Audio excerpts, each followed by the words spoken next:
अरबों साल पहले हमारी दुनिया की शुरुआत कैसे हुई थी? क्या चंद्रयान 3 इस बात का जवाब दे पाएगा? अगर हाँ तो कैसे? जब नासा को चांद पर पहुंचने में 4 दिन और रशिया को सिर्फ 23 घंटे लगते हैं, तो इसरो का ये सैटेलाइट चांद पर पहुंचने में 40 दिन से भी ज्यादा क्यों लगा रहा है? आखिर क्यों इंडिया के लिए ही नहीं बल्कि पूरी दुनिया के लिए चंद्रयान 3 बहुत ज्यादा जरूरी है?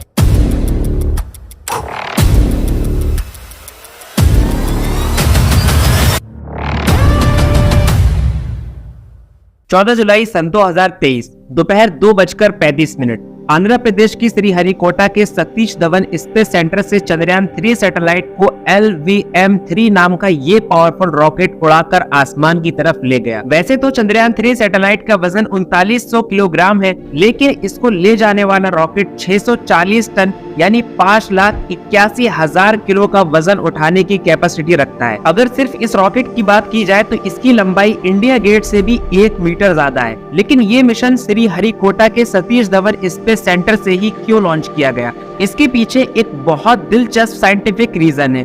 ये तो आपको पता होगा कि हमारी जमीन अपने एग्जिस्ट पर 24 घंटे में एक चक्कर पूरा करती है और इसी चक्कर से दिन और रात होते हैं। ऐसे में हमारी जमीन के घूमने की स्पीड 1600 किलोमीटर तक होती है।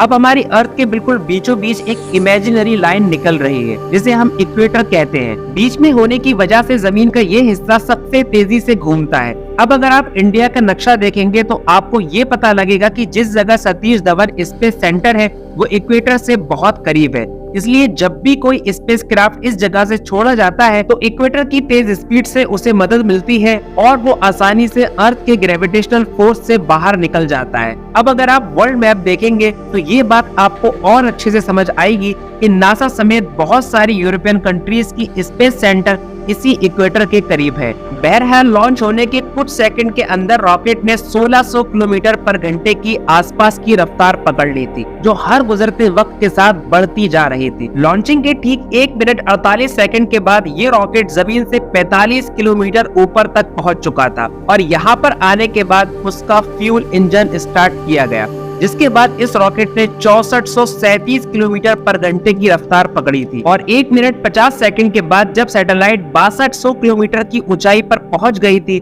तो उसके आसपास लगे दोनों बूस्टर रॉकेट उससे अलग हो गए थे और समंदर में गिर गए थे। यहाँ से आगे का काम मेन रॉकेट के इंजन का था। इस इंजन को शुरू करते ही सैटेलाइट की रफ्तार 7000 किलोमीटर प्रति घंटा हो गई थी। ठीक 3 मिनट 16 सेकंड के बाद रॉकेट के ऊपर से उसकी ये हीट शील्ड अलग हो गई और इसको भी बूस्टर रॉकेट की तरह समंदर में गिरा दिया गया। ये हीट शील्ड इसलिए इस्तेमाल की जाती है क्योंकि अर्थ के एटमॉस्फेयर से निकलते वक्त स्पीड ज्यादा होने की वजह से स्पेसक्राफ्ट कहीं आग ना पकड़ ले। अब चूंकि स्पेसक्राफ्ट 114 किलोमीटर ऊपर आ चुका था, इसलिए अब इसकी कोई जरूरत बाकी नहीं रही थी। लॉन्चिंग से ठीक 5 मिनट 7 सेकंड के बाद लिक्विड इंजन अलग हो गया और अब सैटेलाइट को आगे ले जाने की जिम्मेदारी इसमें लगे क्रायोजेनिक इंजन की थी। ये इंजन स्टार्ट होते ही अब सैटेलाइट की रफ्तार 36,968 किलोमीटर की हो चुकी थी और कुछ देर बाद ये क्रायोजेनिक इंजन भी इससे अलग हो गया और अब अकेले सैटेलाइट बचा था। लॉन्चिंग से ठीक 16 मिनट के बाद चंद्रयान 3 सैटेलाइट अब हमारी पृथ्वी की 10 किलोमीटर पर सेकंड की स्पीड से चक्कर लगाना शुरू कर देता है। लेकिन आप सोच रहे होंगे कि इसको तो चांद पर जाना था, लेकिन ये अर्थ के चक्कर क्यों लगा रहा है?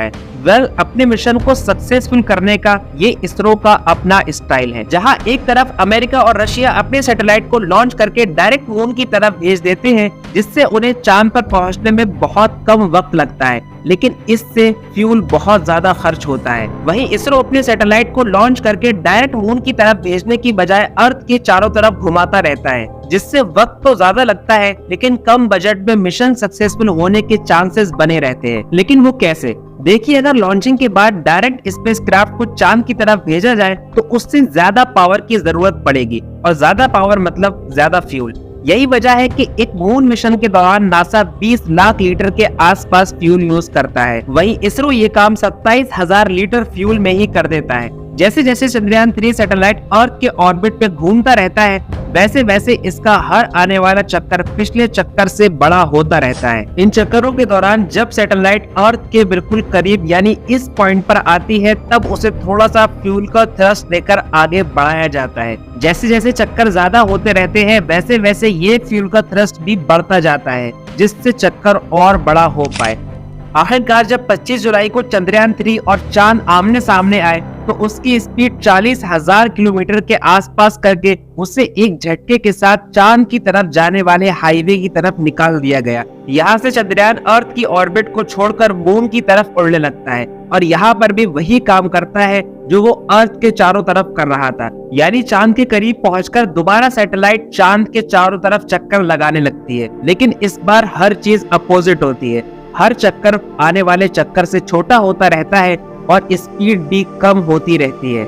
लेकिन यहाँ पर स्पीड कम रखने की वजह यह है कि अगर स्पीड ज्यादा हुई तो सैटेलाइट चांद पर ना पहुंचकर उसके बराबर से निकल जाएगा, या फिर वो चांद पर पहुंचेगा भी तो वहां क्रैश होकर तबाह हो जाएगा। इसलिए सैटेलाइट को लैंड कराने से पहले उसकी स्पीड 1 किलोमीटर पर सेकंड से कम यानी 3600 किलोमीटर पर आवर से भी कम रखनी पड़ेगी। अब इसरो के प्लान के मुताबिक 23 अगस्त दिन में 3 बजे के आसपास चांद के साउथ वाले हिस्से पर चंद्रयान 3 लैंड करेगा। लेकिन सवाल यह है कि साउथ वाले हिस्से पर ही क्यों? तो इसका जवाब खुद चांद है। रात में खड़े होकर जब हम और आप चांद देखते हैं तो हमें उसकी एक ही साइड नजर आती है। चाहे चांद छोटा हो या बड़ा, हम उसकी एक ही साइड देख पाते हैं। उसकी दूसरी साइड अरबों साल से ऐसी ही है।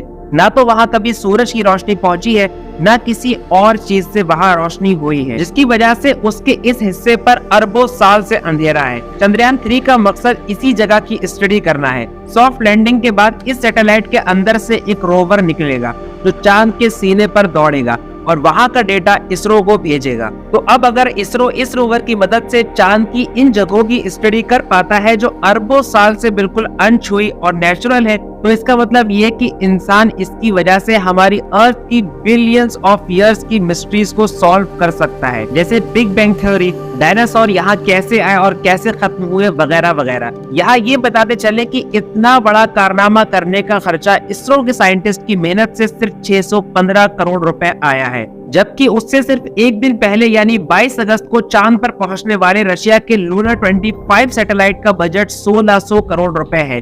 पिछली बार 2008 में जब इसरो ने चंद्रयान 1 मिशन लॉन्च किया था, तब उसके साइंटिस्ट ने चांद पर पानी डिस्कवर किया था। अब इस मिशन के दौरान चांद और यूनिवर्स के किन राजों से इसरो पर्दा उठाता है, ये तो वक्त ही बताएगा। चलिए अब इस वीडियो को यहीं खत्म करते हैं, इस उम्मीद के साथ कि वीडियो आपको पसंद आई होगी। आप देख रहे हैं इनलाइटन लड़का, uncover the past, explore the present and dive into